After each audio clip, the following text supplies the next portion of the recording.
नमस्कार दोस्तों, public news Israna में आपका स्वागत है। इसराना में दीपेंद्र हुड्डा की पैदल यात्रा, हरियाणा मांगे हिसाब, कांग्रेस से ही आस कार्यक्रम को लेकर इसराना के निहाल गार्डन में इतना भारी जन सैलाब उमड़ा कि आज तक किसी ने ना तो देखा होगा और ना ही सुना होगा। इस जन सैलाब में सब एक ही बात कह रहे थे, अब की बार कांग्रेस सत्ता में आ रही है। इसको लेकर हर एक की जुबान पर यही चर्चा थी। दीपेंद्र हुड्डा जैसे ही पैदल यात्रा के लिए निहाल गार्डन में अपने काफिले पर पहुंचे तो वहां पर कांग्रेस पार्टी हल्का इसराना के कार्यकर्ताओं ने उनका जोरदार नारों से स्वागत किया और उन्होंने सभी को कहा कि आप आराम से अपनी तख्ती नीचे कर लीजिए और ध्यान से सुनिए। इस पर दीपेंद्र हुड्डा ने बार बार कार्यकर्ताओं से आग्रह किया कि वह यहाँ सुनने आए हैं, अपने नेताओं की बात को आराम से सुने। इस पर वहाँ पर पहुँचे लोगों ने दीपेंद्र हुड्डा का हनुमान की गदा से उनका सम्मान किया और साथ ही हल्का इसराना के विधायक बलबीर सिंह वाल्मीकि को भी गदा भेंट की और साथ ही एक अन्य युवक ने भी दीपेंद्र सिंह हुड्डा को गदा दी और दीपेंद्र सिंह हुड्डा ने हवा में गदा को लहराते हुए कहा कि ये जो आपने सम्मान सूचक हनुमान की गदा जो मुझे भेंट की है, हिसाब दो, बेरोजगारी का हिसाब दो, बीजेपी सरकार हिसाब दो, देश में सबसे ज्यादा बेरोजगारी का हिसाब दो, देश में सबसे ज्यादा महंगाई का हिसाब दो, किसान के गरीब के अपमान का हिसाब दो, बाबा साहब भीमराव अम्बेडकर जी के अपमान का हिसाब दो।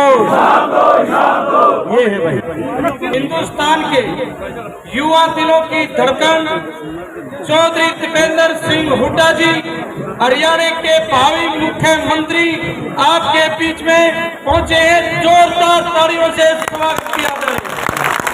के बीच में चौधरी दीपेंद्र सिंह हुड्डा पहुंचे। अखिल भारतीय कांग्रेस पार्टी की ओर से हरियाणा में भाजपा सरकार से हरियाणा मांगे हिसाब केवल कांग्रेस से ही आज जिम्मेवारी है। और जिम्मेवारी का मतलब समझ रहे हो? 2024 का संकेत समझ रहे हो ना? 36 बरादरी का हर घर से आ रही है एक ही आवाज, चौधरी दीपेंद्र सिंह हुड्डा जिंदाबाद। हरियाणा फिर बोल रहा हूँ, हरियाणा के हर घर से 36 बरादरी से आ रही है एक ही आवाज, चौधरी दीपेंद्र हुड्डा जिंदाबाद। ये बताओ 10 साल में बीजेपी सरकार ने भट्टा बिठा दिया कि नहीं? हरियाणा का भट्टा दिया। बीजेपी की सरकार से छिकलियां कसर बाकी रह रही है। जो हरियाणा 10 साल पहले कांग्रेस के राज में, ये कौन ढोल बजा रहा है भाई? ये बाहर में कौन है भाई? कदे डीजे बजाता है, कदे ढोल बजाता है। देखिए 10 साल के बीजेपी के राज में आज विकास का प्रतीक हरियाणा बेरोजगारी का, महंगाई का, नशे का, अपराध का प्रतीक हरियाणा बन गया है। और इसीलिए ये हमेशा एक को भेजना, किसी को हो जाएगा बंदे।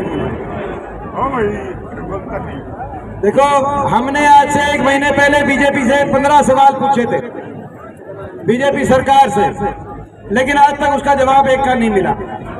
हमने ये कहा कि 10 साल की आपके सरकार के बाद देश में सबसे ज्यादा बेरोजगारी 28 प्रदेशों में सबसे ज्यादा बेरोजगारी हरियाणा में क्यों है? ये सवाल पूछना चाहिए कि नहीं पूछना चाहिए? हमने कहा कि आपके भारत सरकार के आंकड़ों के अनुसार देश में सबसे ज्यादा क्राइम, सबसे ज्यादा अपराध हरियाणा में क्यों है?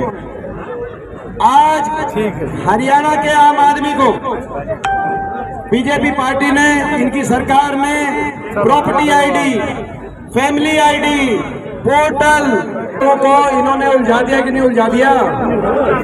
प्रॉपर्टी आईडी में, फैमिली आईडी, पोर्टलों में, पहचान पत्रों में, कागजों में उलझा दिया कि नहीं उलझा दिया? इनका पोर्टलों का आईडी होगा, क्या करना चाहिए? क्या करना चाहिए? हरियाणा के लोगों को उलझा दिया, हरियाणा के साधारण आदमी को उलझा दिया। अपने कागज ठीक कराओ, कहीं अपने कागज ठीक कराओ, कहीं स्पेलिंग ठीक कराओ, कहीं नाम गलत आ गया, कहीं आमदनी गलत आ गई, कहीं अंगूठे का मैच नहीं किया, गलत तो नहीं कह रहा मैं, उलझा दिया। और नौजवान को उलझा दिया सीटी में, कच्ची भर्ती में, नौजवान को सीटी और कच्ची भर्ती में उलझा दिया कि नहीं उलझा दिया? ये देखो क्या हो रहा है आज हरियाणा देश में जो खेल में नंबर 1 का प्रदेश, जो व्यक्ति जिसकी भी ऊपर रहेगी उसके नंबर कटने लग रहे हैं। ये कौन आदमी है जिसकी कत्ती ऊपर है? इसके कति नंबर 0 में गए, सबने नीचे कर ली तख्ती, सारे सहयोग से चल रहे हैं। सारे एक साथ मत बोलो, माइक थोड़ा कमजोर है उस बात के लिए। भाई एक बात बताओ, हरियाणा सरकार से हिसाब मांगना चाहिए कि नहीं? बीजेपी ने बताना चाहिए। आज जो हरियाणा खेल में नंबर 1 होता था, नशे में नंबर 1 कर दिया। पंजाब से आगे नशे में निकल गया हरियाणा। आज नौजवान बेरोजगारी से इतना निराश हो गया हरियाणा का, विदेश में पलायन की तरफ चला गया कि विदेश में पलायन करेंगे और मजदूरी करेंगे विदेश में जाकर, जान हथेली पे रख के घर बार बेचकर। मैं अमेरिका गया, अमेरिका में एयर खुराना के मेरे को 100 बच्चे मिले, एयर खुराना के 100 बच्चे अमेरिका में। एयर खुराना कोई आया हुआ कि कोई भाई? 2000 गए हुए, 100 बच्चे मिले मेरे को कि हरियाणा में ना कहीं नौकरी की कोई आशा नहीं थी, आशा करंट दिखाई नहीं दी, कहीं नशे की तरफ, कहीं डिप्रेशन की तरफ, कहीं बेरोजगारी की गर्त में हरियाणा के नौजवान के भविष्य को, कहीं विदेश में पलायन की तरफ हरियाणा के नौजवान को सीटी में और कच्ची नौकरियों में उलझा दिया कि नहीं उलझा दिया? हरियाणा के नौजवान को कौशल निगम, कच्ची नौकरी, सरकार खुद ठेकेदार बन गई कि नहीं बन गई? अग्निवीर, ना फौज में पक्की भर्ती, ना हरियाणा में पक्की नौकरी। मैं पूछना चाहता हूं, इस राना हल्के के हर गांव का आदमी यहाँ पे आया है। 10 साल की बीजेपी में 100 गज के प्लॉट मिले? किसी गांव में प्लॉट आए? मैं आपसे पूछना चाहता हूं, मकान आए? कुछ नहीं आया। हमारे समय 100 गज के प्लॉट की स्कीम चल रही थी, एससी वर्ग के मेरे भाइयों के लिए, बीपीएल के छत्तीस बिरादरी के परिवारों के लिए, बैकवर्ड के हमारे भाइयों के लिए। लेकिन 100 गज के प्लॉट की स्कीम खत्म कर दी आते बीजेपी ने। 10 साल तक मकान मिले नहीं। हमारे समय एक और स्कीम थी एससी के हमारे परिवारों के लिए, पीने के पानी की टंकी टूटी और मुफ्त पानी का कनेक्शन। इन्होंने न तो पीने के पानी की टंकी दी, ना टूटी थी, ना कनेक्शन दिया, लेकिन पानी के बिल हमारे एससी समाज के परिवारों को पकड़ाने का काम किया। हमारी बेटियां, हमारी खिलाड़ी बेटियां, जो अपने लिए खिलाड़ी बेटियां अपने लिए न्याय मांग रही थी। खिलाड़ी देश का होता है और बेटियों का सम्मान भी देश का होता है, लेकिन ये वही खिलाड़ी बेटियां जो मेडल लेके आएंगी तो इनको, ये वही बेटियां जिनको अब लेने एयरपोर्ट पे पूरी बीजेपी की कैबिनेट पहुंच जाएगी जब ये मेडल लेके आएंगी। 6 में से हम बधाई देते हैं, 6 में से 6 मेडल आए हिंदुस्तान के, 6 में से 5 मेडल हरियाणा के हमारे खिलाड़ी लेके आए ओलंपिक में, हम बधाई देते हैं। जिनमें से 1 मेडल इसराना हल्के के हमारे भाई नीरज चोपड़ा जो इसराना हल्के के हैं, आपके हल्के के हैं, दुनिया में नाम रोशन कर दिया हमारा। लेकिन जब वो खिलाड़ी बेटियां अपने लिए न्याय मांग रही थी तो आज जो फोन कर करके उनको बधाई दे रहे थे सारी बीजेपी के कैबिनेट के मंत्री, 6 महीने तक उनका फोन भी नहीं सुना। क्या कसूर था उन 6 ओलंपिक विजेता बेटियों का, साक्षी मलिक से लेकर विनेश फोगाट तक, क्या कसूर था उनका? उनके कहने से एफआईआर भी दर्ज नहीं हुई। 6 महीने के बाद सुप्रीम कोर्ट ने एफआईआर कराई, उनका क्या कसूर था? और ये दिल्ली रही, दिल्ली के 3 तरफ हरियाणा, हम उनको न्याय भी नहीं दिला पाए। अपनी बेटियों को, अपने खिलाड़ियों को, उनको हम न्याय भी नहीं दिला पाए। दिल्ली में कैसी सरकार है? देश में सबसे कम बजट बीजेपी की सरकार ने हरियाणा को दिया। हरियाणा से 7 रुपए सेंटर ले रहा है और 1 रुपए वापिस कर रहा है। बीजेपी की सरकार में बजट में हरियाणा का नामो निशान नहीं। 29 प्रदेशों में सबसे आखिरी, सबसे कम 1% बजट हरियाणा को दिया गया। आज सबसे कम बजट। बाकी जो समझ में आए, खेल बजट में भी, खेल बजट 2200 करोड़ का खेल बजट पिछले साल का, गुजरात में 500 करोड़, 2200 करोड़ में से, और हरियाणा के 60 करोड़। हरियाणा खिलाड़ी लाए 6 में से 5 मेडल। हमें गुजरात से द्वेष नहीं है, लेकिन हमें भी अपने हक का बजट मिलना चाहिए कि नहीं मिलना चाहिए? फिर वो घमंड इतना बीजेपी को कहा कि 400 पार का नारा दे रहे हैं कि बाबा साहब के संविधान को हम बदलने का काम करेंगे। ये उन्होंने कहा बीजेपी वालों ने, लेकिन लोगों ने उनके घमंड पे चोट मारी। 400 पार के नारे की हवा निकाली। 240 सीट रहेगी।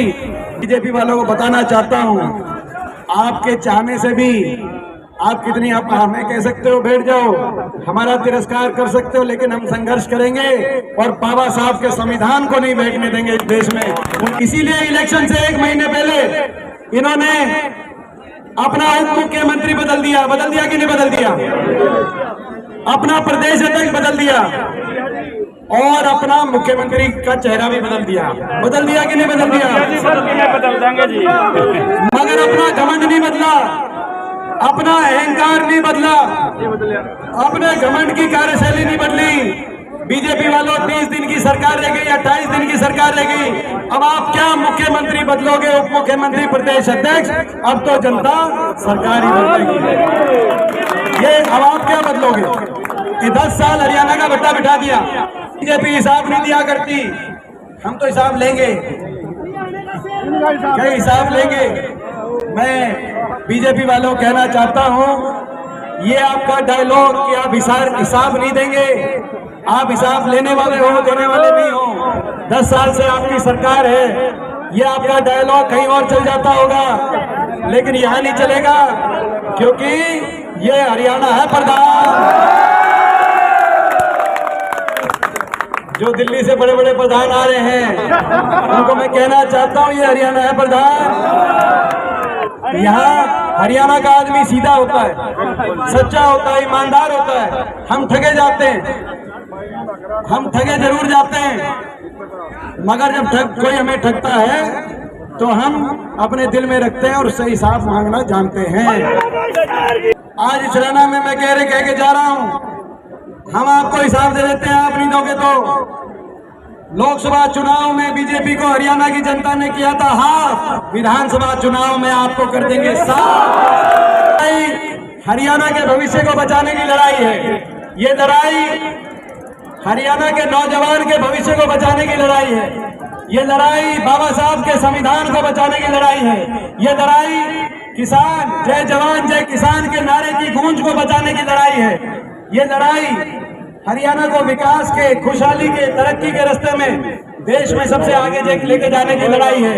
ये लड़ाई आज से 50 दिन के बाद हरियाणा के बड़े बुजुर्ग को 6000 बुढ़ापा पेंशन देश में सबसे ज्यादा दिलवाने की लड़ाई है। नौजवान को 2 लाख नौकरी देने की लड़ाई है। गरीब को 100 गज के प्लॉट और 3.5 लाख की मदद से इंदिरा आवास योजना की मकान की स्कीम दोबारा से शुरू कराने की लड़ाई है। उन्होंने कहा था कि हमारे भाई नीरज चोपड़ा जी के गांव में स्टेडियम बनाएंगे। कितना बड़ा स्टेडियम बना, मैं पूछना चाहता हूं आपसे। दूसरा ओलंपिक आ गया, स्टेडियम बना कि नहीं बना? मैं आपसे ये कोई अपमान किसी ओलंपिक के विजेता खिलाड़ी का नहीं, पूरे देश का अपमान है। ये जो स्टेडियम नहीं बनाया, कह के भी स्टेडियम नहीं बनाया कंधा गांव में, ये पूरे देश का अपमान है। नीरज चोपड़ा जी ये गांव में खेल का स्टेडियम बनवाया हो।